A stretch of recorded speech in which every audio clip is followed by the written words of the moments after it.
Hello everyone, welcome back to my channel. In this video, I will show you how you can fetch the data from your web page by using the JavaScript, and after that how you can send this data to your Python code for backend development. If you are new on my channel, please don't forget to hit the subscribe button to get the updates of the new uploads. And if you have any questions and problems or issues, please don't hesitate to write down in the comment box. Now we will move towards our today's tutorial. Now open your compiler. I am using the VS Code. I have already created the one HTML file, JavaScript file and the Python file. In the HTML file, I have already created the basic web page that I have used in my previous tutorial where I have teach like how you can send the data across different tabs or across different domains. But in this tutorial, I will show you how you can send the data from your web page to your backend Python code. So in this web page, I have usually taken three different type of inputs. One is of type string, one is of type integer, and one is of type float. And then I have created the button. So when I have to click the button, it will call this function send message. And in the send message, I have created like I have fetched the values from the string box, integer, and the float. And then I have encapsulated all these values in one variable called message, and then I have stored this message in the local storage to share the data across different tabs.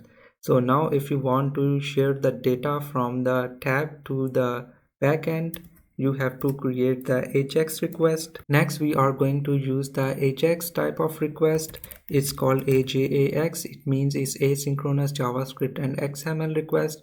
It is fast and dynamic, and it is also used to send bigger messages faster without blocking the other messages. That's why it's really useful. So how we can create this kind of message? For this you have to type fetch, and in the fetch you have to write the IP address where you have to send this data. So I am going to send the data in the same PC because my server or the Python code is in the same PC. So I am writing HTTP and I have to type localhost because I am sending in the same PC. Next I have to define the port. Port is the channel through which I have to send the data. So the port number I am using is 8000.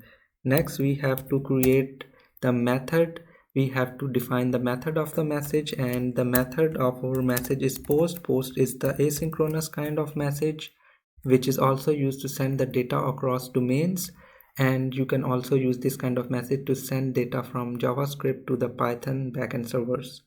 And the next we have to define the headers. For the headers you can simply write here curly brackets, and in the curly brackets you have to define the content type, and the content type we have is the application. So next we have to write here our content type is application, and we are going to convert everything into the JSON because JSON is a lightweight format and it is compatible with the web services. That's why we have to use the JSON. It is also the fast. And the next thing we have to define the body, and in the body we have to create or define the message we are going to send. So we have to convert our message into JSON. You have to type JSON.stringify. It will convert everything in the string, and next you have to write the message in the brackets, the message you want to send, and here you have to write. That's it. And the next thing we have to see if we have some when we send this data to our Python server, so the Python will send in the request like he received the data, he will notify the JavaScript that he will receive the data. And to get this notification and to catch the error, we have to type .then, and we have to type here response. This is the response from the server when we send this data, so the server will respond to it. So we have to type here response, and then we have to type equal here, and here this sign, arrow sign, and next we have to create curly brackets, and in the curly brackets we have to see if the response from the server is not okay, we have to type response.okay. If the response from the server is not okay, then we have to throw the error. For this you have to type throw new error, and in the error you can say that the response was not okay. And if everything is successful, you can return the response, and we have to return this response again in the JSON format. This is it. Next we have to catch the response. What is the message in the response? So for this you can write again, then we have to fetch the data what the server has sent back in the form of the response. We call it data. You have to type equal to and again this sign, and we have to create curly brackets, and here you just print this data on the console. You can just type console.log, and here you can say that data from server and the data from server, and here you can just print the data.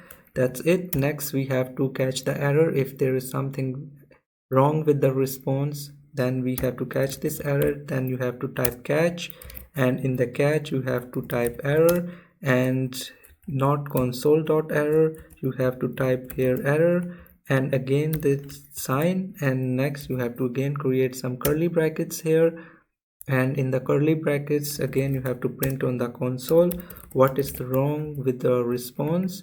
So you can type here something wrong with the response, and here you can pass this error here, and you have to place column commas here. And this is it on the JavaScript side. Next we have to create our Python side, and in the Python side I have to use the flask library to create the server. I just type from flask, and we need to import the flask itself, and next we need the request to catch the JSON request, and the next we need the JSON file to convert everything into the JSON format. Next we need the flask course. For this we have to type flask course, and we need to import the course from the flask course, and the course is just to filter the IP addresses from which you want to receive the messages to the server. It is just type of security you can provide to the server, like from which IP addresses the server should respond. So if you type request from the IP address that is not defined in the course, then the server will not respond at all. So right now I am going to get the messages from all the JSON scripts, so I will enable all the routes towards the server. So first we need to create the server. For this I just need to type app equals to flask, and in the flask I have just to type name, and after the name I have to type the course from which routes I have to receive the messages to the server. So I will pass app here. I want to receive from all the IP addresses. Next we have to type the app dot route, and from which route we need to get the IP address, and as in the JSON script you have to also create the route here. After the port you have to define the route here. It is a channel from which you have to send the message. So I will copy this route here, receive message, and I will paste it here. And the next thing you need to define is the type of the message or the methods. You here to type methods, and the methods to send the message we are using the post method. Here you have to type the equal to, and here you have to type the post. And next you have to define the function, and the function name should be the same as our route. So receive message, so whenever server receive the message through this route, it will call this function, and inside this function we have to get the data, and I will write data is equal to, our data is in the JSON format, so it's the request. We have to get the request which is in the JSON format. So the next thing we have to print this data just to make sure we are getting the right thing, and here I will write data from JavaScript, and we have to print the data here. So next, when we receive the data successfully, we will respond back, or we will notify our JavaScript. For this you can return and JSON ify, and in the JSON ify you have to first create the key. I will write here status, and then you have to create the message. I will write we have received message successfully. That's it. Next we have to run this server. For this I have to create the main function. For this I have to type if name equals to, and here I have to type main function, and then I have to call the app.run, and in the run I have to give the local host. For this I have to type here host. Our host is the local host and the port we are using is 8000. So this is it on the Python side. Next we are going to run our server. So here I will just type Python and run my Python file here, and we have some error here, so I forget to put the curly brackets here.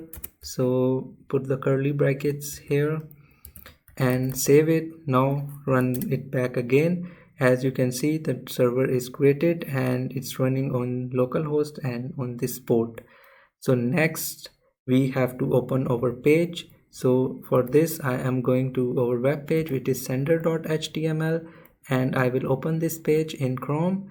And as you can see, we have created 3 boxes. Next I will open the inspect to see the console, what I'm sending and what I'm receiving back. So I have typed here my name simple, and here I will pass some integer, and here I will send the float number.